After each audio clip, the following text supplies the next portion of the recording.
Ready from Taj Mahal, India. Hello teacher, my name is Cesar Auxorollo. First time, I'm reading for my parents from India. Hello parents, I'm reading from India. I am having a great time. I am visiting the Taj Mahal. It's a beautiful, magical, amazing place.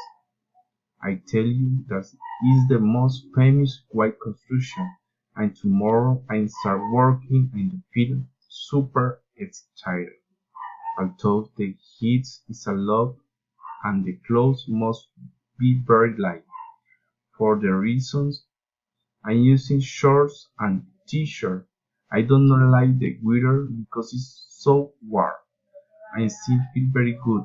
I love it. Then this is my presentation for my parents in Colombia.